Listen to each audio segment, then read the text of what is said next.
Today I'm at Cape Hillsborough, where you can watch the sunrise and wild kangaroos and wallabies if you arrive early enough in the morning. I didn't arrive till about lunchtime, so I decided to go on a hike instead. The hike that I went on is the Andrew Point Lookout, which is a really nice hike. It's just over 3 kilometers. There are quite a few stairs, but it is well worth the views.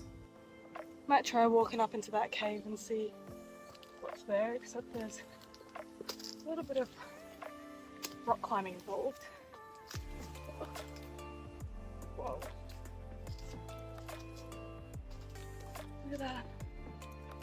It just keeps going.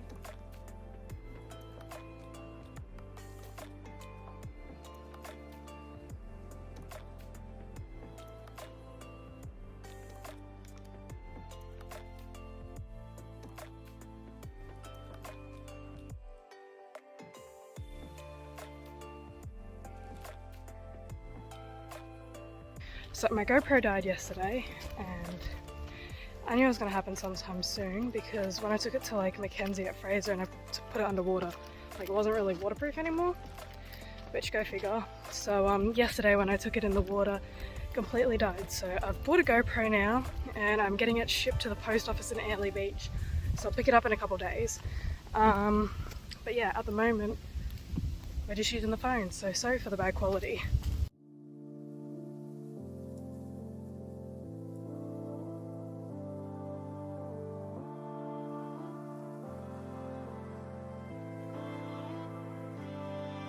How beautiful is this? So we're currently at Twin Beach Lookout, which, as you can see, it's sort of not the best day today. Like, it's a little bit windy, but I don't know if you guys can see how clear that water still is. Like, that is so blue.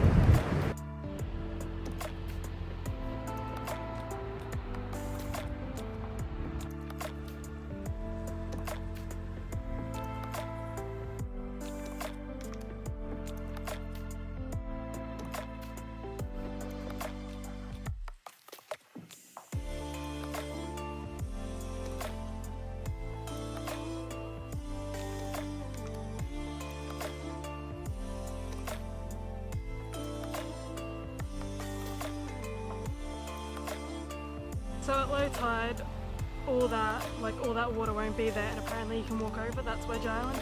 The reason as to why it's recommended to do this hike on low tide, as you can see, I'm sort of having to rock climb over the rocks to get back to town because there's a little shortcut. It's either 500 meters back to town or you got to walk the 3 and a bit kilometers back up the track. So if you go on low tide festival, you can walk over to Wedge Island and you'll be able to walk along the beach back to the main town or to the caravan park.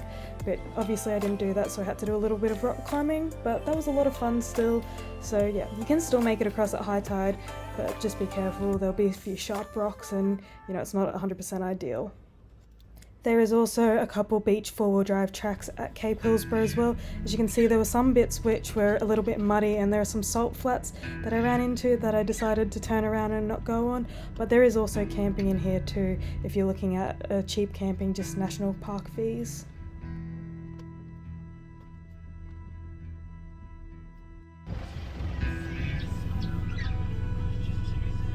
I feel like that's probably a car in there. Is that like a rusted out car? That's possibly a rusted out car.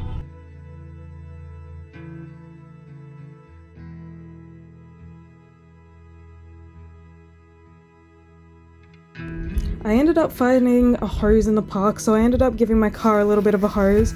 As you can see, it wasn't the greatest water pressure in the world, but I've been driving on the beach and you obviously want to wash your car after being in the salt, and there was no car washes around. They were all pretty small towns, so I didn't know the next time I'd be able to wash my car. So here's a little DIY, find a hose and a tap. Yeah, gave my car a little wash. Obviously not the greatest, didn't use any soap or anything, but it's better than leaving the salt. So I bought this from Woolies, which pork ribs, it says it needs to be cooked in the oven. I don't know if that's gonna focus. This is what it looks like.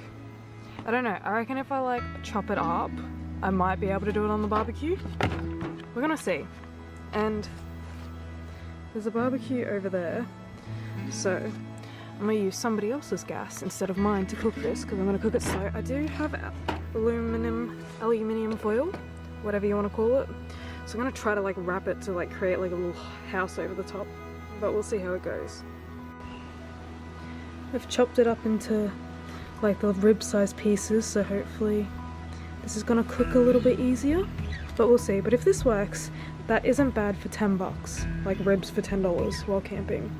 And then I might do this in the future again.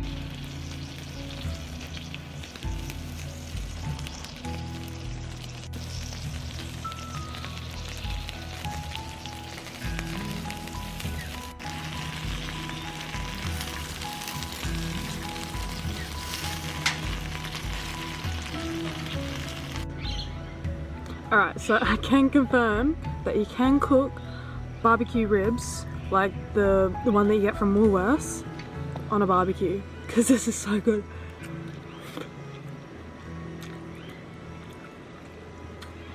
I do recommend using like council barbecue or something like that, because like my little gas, so for this trip I bought like this little gas bottle with me, which I don't know how long it's actually going to last me because I've never used that before. I've always had like a bigger gas bottle, but so far so good. I'm gonna try to like still use council barbecues as much as I can, so that's why I thought, oh, it's gonna take a while to do these ribs, so I may as well just do it on the council barbecue. 10 out of 10. Recommend. Look at this.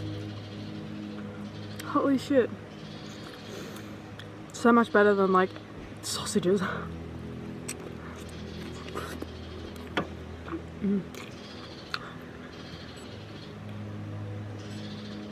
Also hiked like 5 kilometers today, it says. I forgot the name of the walk that I did, but it was so beautiful. Like the views was 10 out of 10. There's a shortcut you can take like through the beach on low tide, and I didn't start the walk on low tide, I started on high tide, so when I reached the end I didn't want to hike like the 2 or 3 kilometers back, and I decided to like semi-wait till the tide was down, but then I like rock climbed around this one part where the waves were up, and you know, it saved me a solid like hour and a half of hiking. But so good. And where I was at that lookout, where all the water was and all that, at low tide there's nothing there. Like you can walk out to that island's called Wedge Island. So cool. And there's kangaroos here as well too, so thinking about getting up at about 5 o'clock in the morning, or before 5, you're supposed to be there at 5, so I might get up at 4:30 and drive around there so I can see the kangaroos and the sunrise. But this place is pretty cool. But I did enjoy Yungalar a lot because I seen my first ever fireflies. I've never seen wild fireflies before, but I've seen like so many, so I recommend that. That was so cool. Seen a bilby as well, like many platypus. If you go at around about 6 o'clock in the evening or 6 in the morning, you'll see lots of platypus.